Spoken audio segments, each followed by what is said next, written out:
What's up, everybody? I'm Thomas J. Bellezza, and welcome to From the Hat, where we are talking by choice, chosen by random. Today, I am talking with one of my very good friends, Mr. Kenny Murdock.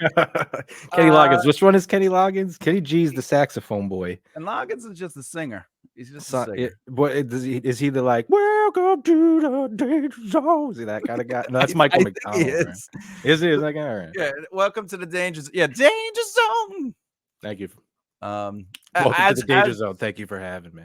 hey, listen, you wrote a great song, so I was like, I need this guy. Yeah, I bet. And Thanks. then it turns out he's the king of Sting, and I was like, is he a wrestler? I don't understand what's going on. I'm living well off that song. Very That's well. right. That's right. By the way, if you can't hear Kenny, I can, and it's clear. That's all that matters. Sweet. Sweet. Good to know. All right, Kenny. Everybody who's listened to the show by this point knows how it works, but just in case they don't, I have a hat. I have some balls. I have my hand in the hat. Nice I move it nice around, balls. and Kenny's going to say when, and I'm going to pull out a ball, and it's going to associate with a topic. When? Oh, all right, nice. All right, let's see what happens. Oh man, number 17. That's crazy that you drew 17. Why is that your birthday? Oh, it's today. I don't. No, that's a very, very popular number in Insane Clown Posse lore, and Insane Clown Posse has been a very hopping topic on my timeline. Is that true? Because the topic today is going to be about the Insane Clown Pot. No, I manifested this. I dreamt this into being. I went to sleep last night like, please, please let us talk about the Insane Clown Posse. I need the assassins. Content. All right. All right. Yeah. Age gaps in relationships between two consenting adults. Yo, this is definitely your topic. Dude, I don't want to say I stressed over this all week, but the randomness of it and the worry of if I wouldn't know what we were going to talk about. And I'm so glad that this is the topic. Oh, yeah, you got a doctorate in this. Oh, yeah, totally. All right. So the topic itself just summarizes age gaps in relationships between two consenting adults. But today's discussion will be about age gaps in relationships can be controversial, with societal views often differing based on gender dynamics. Is there an appropriate age gap, or should love simply be about the connection between two consenting adults?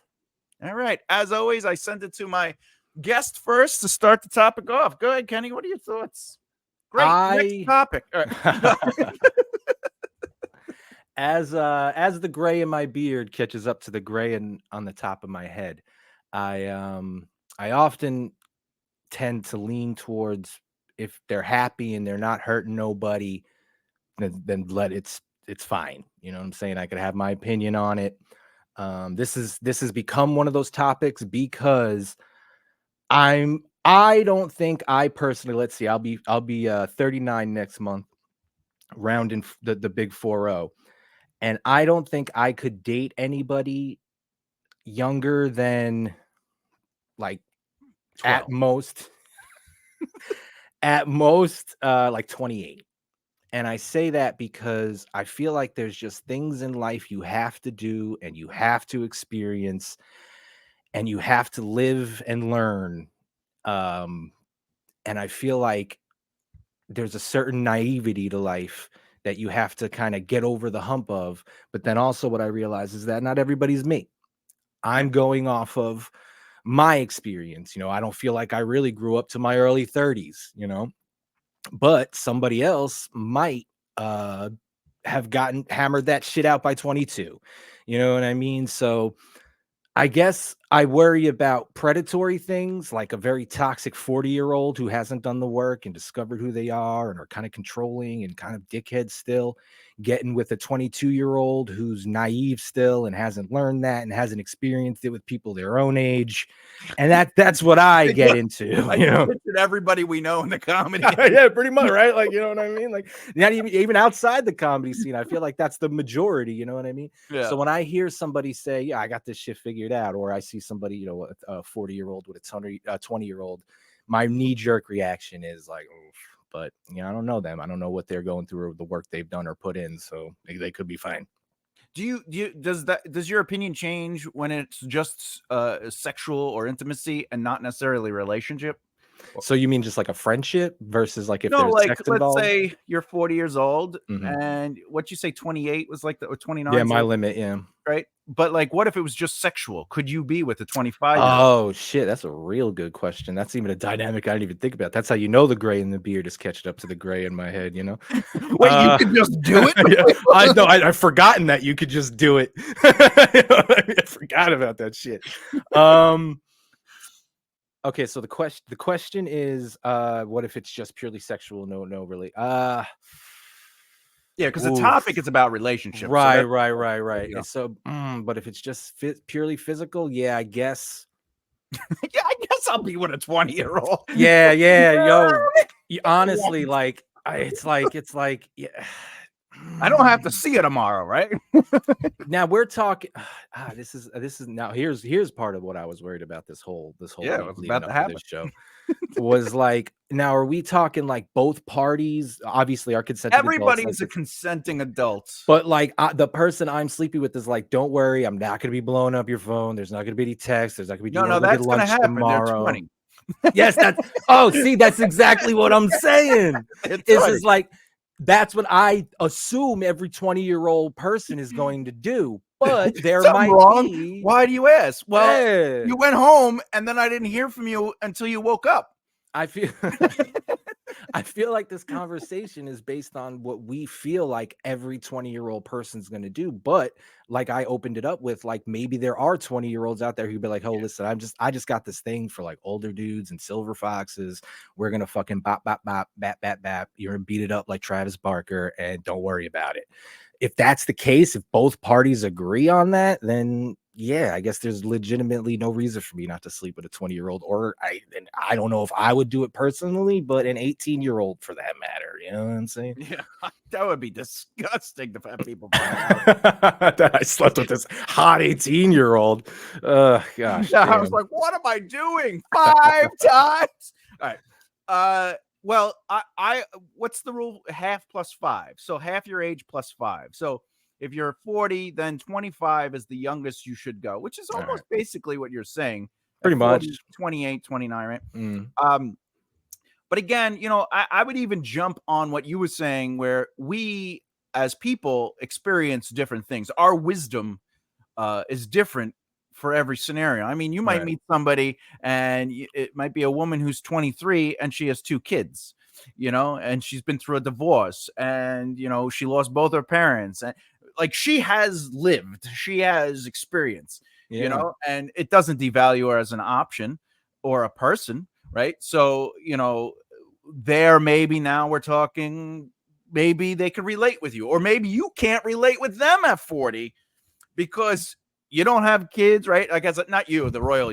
like you're a Sure, person sure, in sure. your 40s, you don't have kids, you have both your parents, whatever the case may be, and now they probably be like, I wouldn't be with you. And they're like, well, you have kids, I wouldn't be with you. And it's like, yeah, but you don't have a lot, like you're still living in the basement, like you don't have your life together. Right, right, right. Exactly. Oh wow. You're actually bringing up like a super good point. You almost you're ending the episode here because you've kind of like made up my mind. I was like, yeah, you're right. It just kind of comes down to like what the experience is and how your values line up and all that. So it really at that point, age is just the number, but Just the number.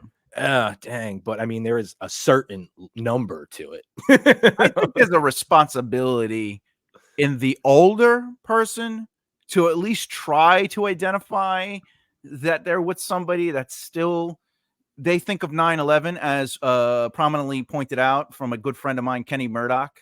Uh, if she's talking about 9/11, yeah, I remember that. I was coloring in fire Yeah. trucks. Yeah, yeah, That might not be the person. yeah, like she was mad. She was mad. Like 9/11 happened and she was super mad because recess got canceled and they had to color fire trucks. I was Yeah. like, maybe we shouldn't be chilling right now. Maybe we shouldn't have done this. But if it were just sexual, who gives a shit? But I see what you're saying in the sense of like there is a responsibility in me to identify. Like if I'm pursuing a 20-year-old, And at first it just looks like we have a lot in common, but then we reach a point where I'm like, ooh, maybe she's kind of she's kind of doing things and behaving in a way that like is not lining up with what she's misconstruing the boundaries of what I thought this relationship was, and I communicated to her, or she's just barreling straight through the communication and taking it to a relationship territory or something like that. It is kind of a responsibility on me to identify that and sort of what is my responsibility after identifying that is that's where like I feel like the line is like I don't want to be nobody's uncle. I barely want to be your daddy.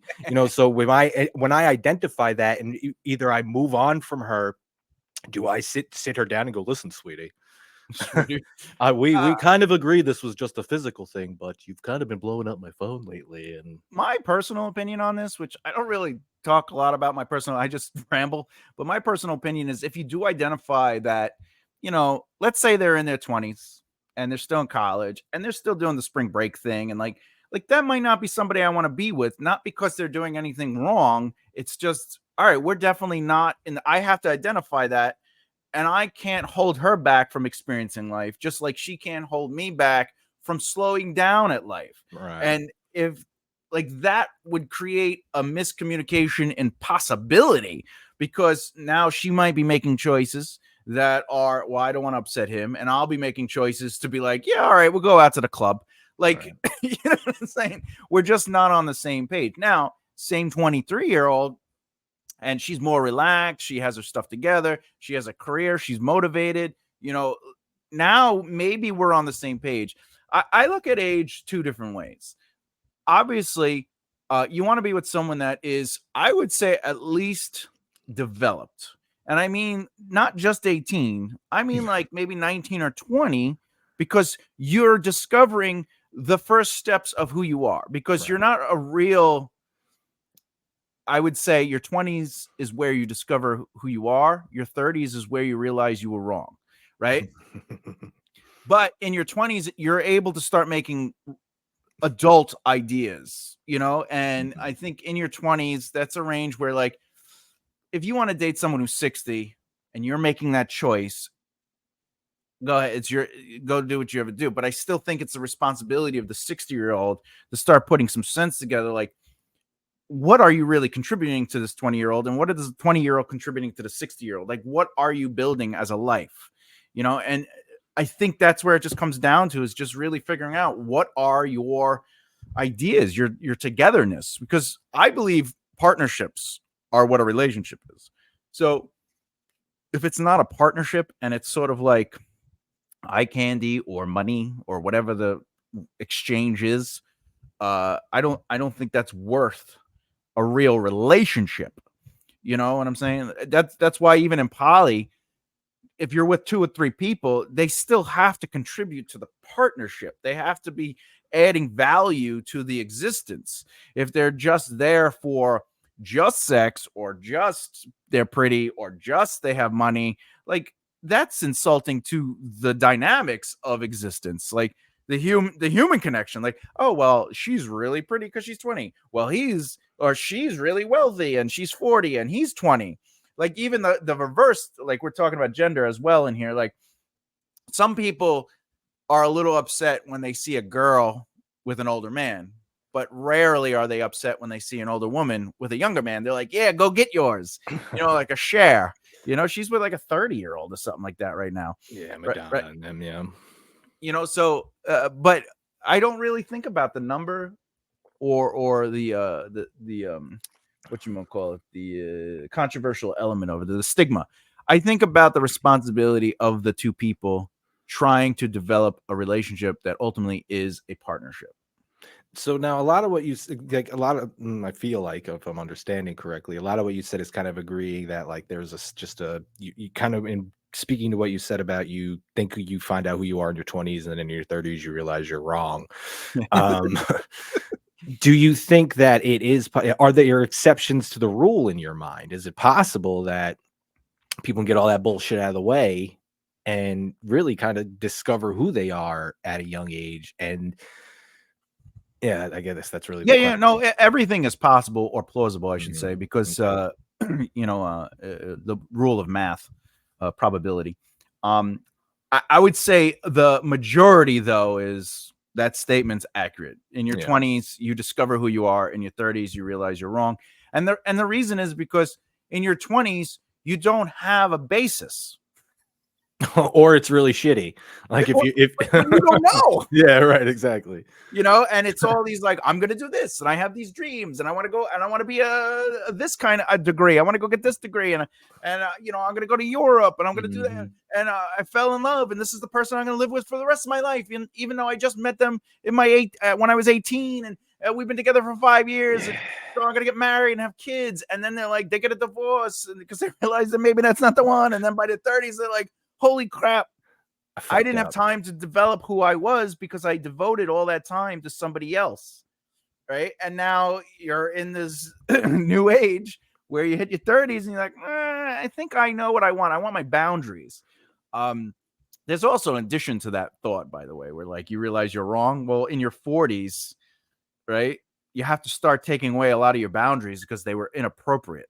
Like, because in your 30s, you're trying to fix all the damage that happened from the 20s. So you create these like, extreme boundaries. True. Well, I'm never going to let anybody, if they say what this word, it's over, right? Yeah. But you realize, no, it's a process too. Like, yes, if someone hits you, it's over. But like, sometimes, I think you and I have talked about this many a times in different variations, but it's like if and I'm just talking about a general example, not me personally, but like if I was like, hey, you want to be in a relationship with me?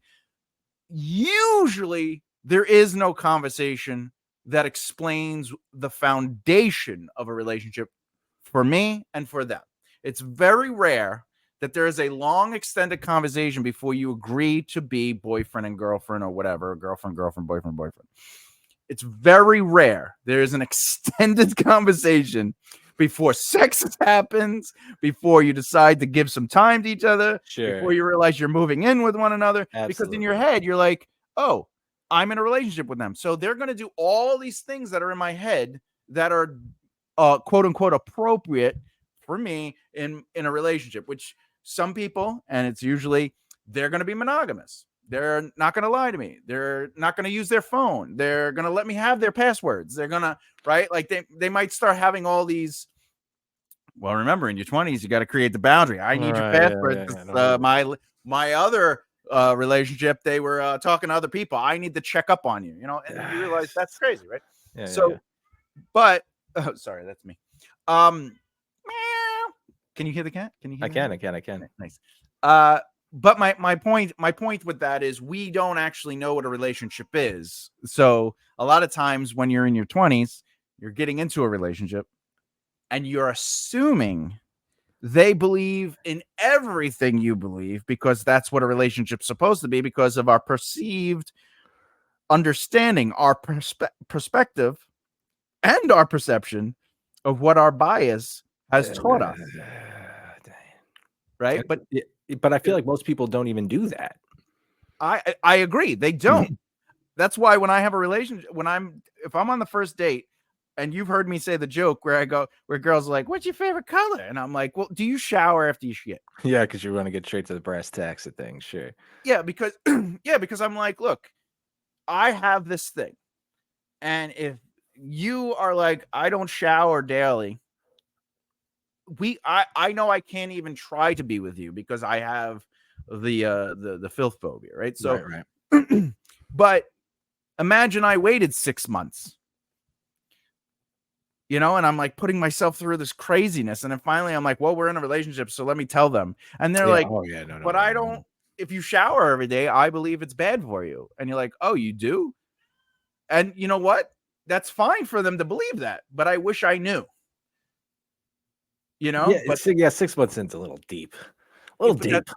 But that's also the emotional cycle. So every 6 months, the brain naturally evaluates the compatibility, basically. Yeah, is that true? 6 months? Let's do it.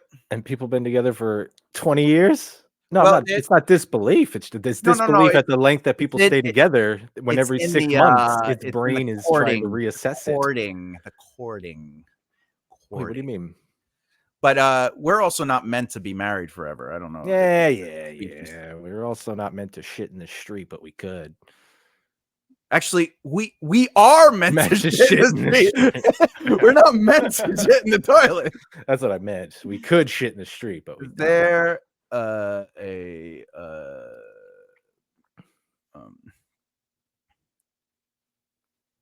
cat is just meowing out.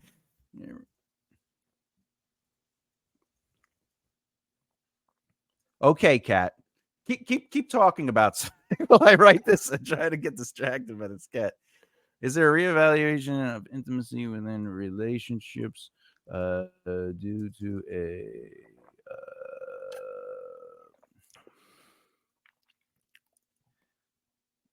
psychological process or relationships? I can't spell. I can't spell. I can't spell. Okay, let's see. Yes, there has been a significant reevaluation of intimacy within relationships due to evolving psychological theories and research. Traditional views often focus on physical closeness and love as primary components of intimacy. However, modern psychology have expanded this understanding. Let me just try to thoughts. And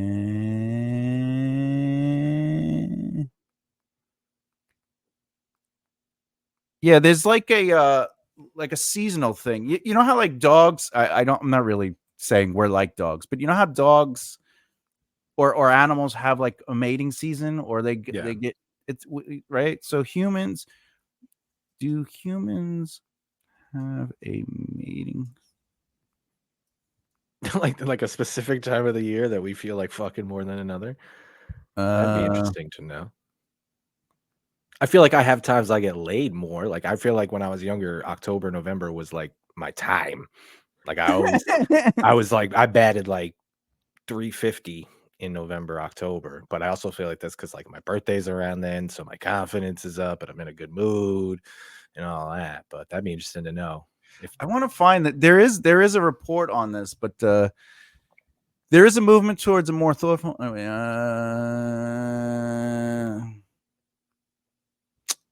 All right, I'm actually gonna find this. There are articles on this that they did in colleges where they did the research, and then I'll put the link in the description of the video so we don't waste time on it.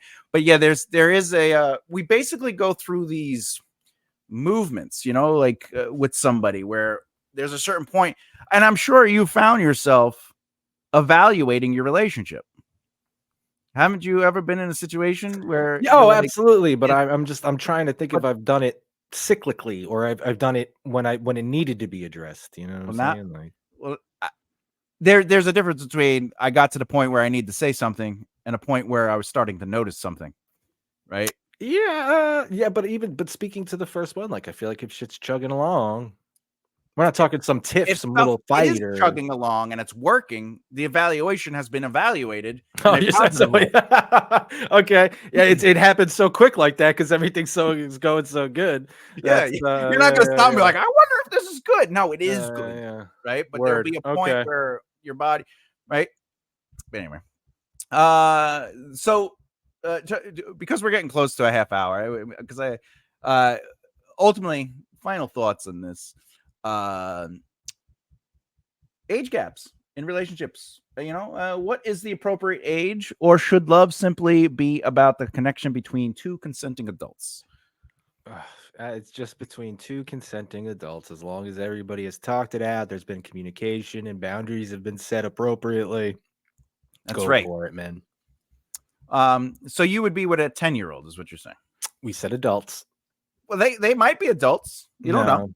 No. What are your thoughts on that relationship with the guy who's like, I think he's around her age, but she's like a woman that's much, much older, but she has that disease where she doesn't age older than like 12 years old. Oh, and she looks like mad young, right? The woman who is an adult who looks like a child. Yeah, no. Kenny Loggins. No, all right. Whoa. Natalie Grace. Oh, wait, there's Shania Ray or something? No, I do know who you're talking about. Shania Ray. Yeah, so so she's Wow. She is age.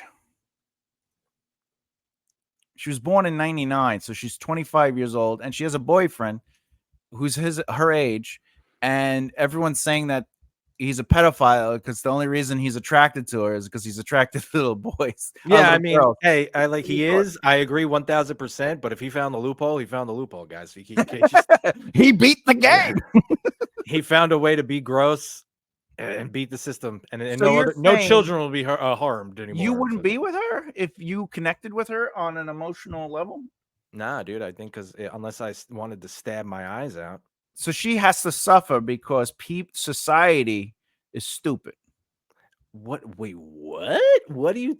How is She's somebody not who thinks allowed to have love because she's anyone she's with 1000% allowed to have love? You asked me a question of if I would be with her, and I said no because she looks like a child. But what I'm saying is, why is that bad that she looks like a child? Because she looks now like a she child. has to, but she is not a child. I get it, and I'm sorry. I'm sorry the dice rolled that way for you, my friend. So But you look like a kid. Date children then?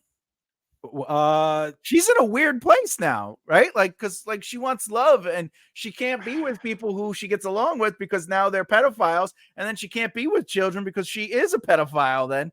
But she looks like a child, so does that cancel it out? Because we just said if the guy is with her, then he is the pedophile because she looks like a child. Yeah, so that means if she dated a child, the reverse would have to be the opposite. Would have to take place. She is not a pedophile because she is a child. Super sorry that that's how the river flopped for you, but it sucks. But luckily you found a pedophile who was looking for the loophole, so you found love anyway. It's wrong that this guy is with her? No. You think? So you approve pedophilia? whoa! PR team. This adult guy, this adult guy in a consenting relationship with another adult, I do not think is weird. But on the topic of would I date her if it makes me shallow or it makes me a terrible human being or it hurts her feelings to hear this when she sees it, sorry, but I personally could not date you. Sorry. If you were with a girl, right? And you know where I'm going with this. And she looks like she's, I don't know, 25. Okay. You met her at a bar and she's 17. Sure. Right. But you guys did it. Right. And for some reason, some weird reason, in this situation, you asked for ID and she showed it to you. And it was like a really great ID. And it said that she was 25. All right. And she looks 25. Right. But she is 17. Because of the makeup. So you guys do it. And then the next morning you wake up and her makeup's off and you're like, and you know, you're not in the dark anymore. And you're like, holy, you look really young. And she's like, oh, well, I'm 17. Would you tell somebody you just statutory R'd somebody? I wouldn't have to tell anybody when I drop her off at school. People are going to look at me. What do you mean? I'm her uncle. Yeah, just good old uncle. Good old Uncle Kenny. Is it your responsibility to go tell someone that you broke the law? That's man. That's a really good question. Right? Yeah, kind of. The fact that it's not called a pedophile. It's actually another version. I guess that comes down to, again, my moral code and my integrity. If nobody, if nobody knows, if nobody's gonna find out, why the fuck? But Ned Flanders would have to turn himself in. You know what I'm saying? Like, yeah, but she'll be calling you and texting you all day. And what do? Do you go, look, we got to end it? Or she's like, look, I'll tell everybody. So now you have to be with her. First, unless you go and tell somebody. First, I would Google and see if there's a precedent. See what my options are. Precedent? Why would you have to Google it? Just look at your history. Yeah, no, I guess, I mean, truthfully, I mean, in the interest, if nobody's ever gonna find out, but I think, like, so truly, if nobody's ever I'm gonna go, bro, to myself, I'm gonna go, she looked 25, she was in a bar, the place that's supposed to snake these things out for me didn't, like you said, some weird, even with the scenario where I got to see the fake ID and confirmed she was 25.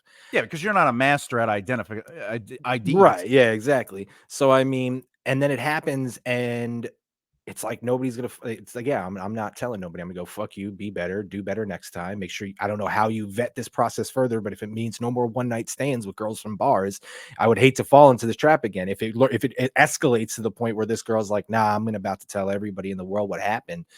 I think they're now, even if I go and turn myself in, people are gonna go, you only turned yourself in because she was about to rat you out. You know what I mean? I'd be like, yeah, kind of.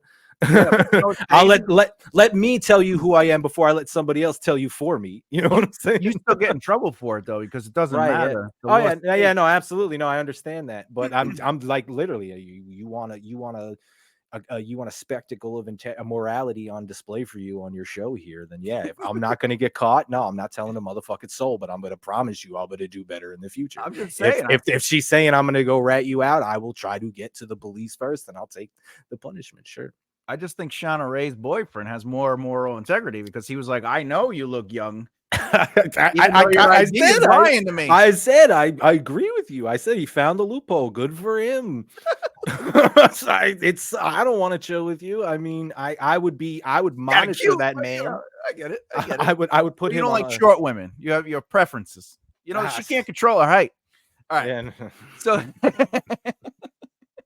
get a negroplasty. oh God, when they stretch your anyway. No. So Mr. Kenny, the King of Sting, Mr. Murdock, do you want people to find out where you are? Do you care? If so, Yeah, I'm sure I'm pretty Googleable. Picture Kenny Murdock, Google Kenny Murdock, some murderers and serial rapists come up, and then I come up. But hopefully one day we'll get over the serial murderer, and it'll be all me. But right now I hang out on Twitch a whole bunch. Kenny Murdock Corp. Come hang out. CORP. Yeah, and if you're listening to this on the audio, it's KENNY MURDOCK and then CORP. Kenny, how aggravated would you get if your best friend, obviously this is hypothetical, if your best friend was like, Kenny, listen, I love your name, so I trademarked it and created a whole business and an online persona, and I'm Kenny Murdock now. Oh shit. Like, would you be that angry with your best friend or me? Am I getting a cut? No. Oh shit. Yeah, I'd be pretty furious. You'd be like, oh man, now I'm gonna have to go back to my old rap name. Yeah, right. Oh gosh. Anyway, listen, I'm Thomas J. Bellezza. This is Kenny Murdock, and you've been listening to From the Hat. We're talking by choice, chosen by random. I'll see you next time. Bye.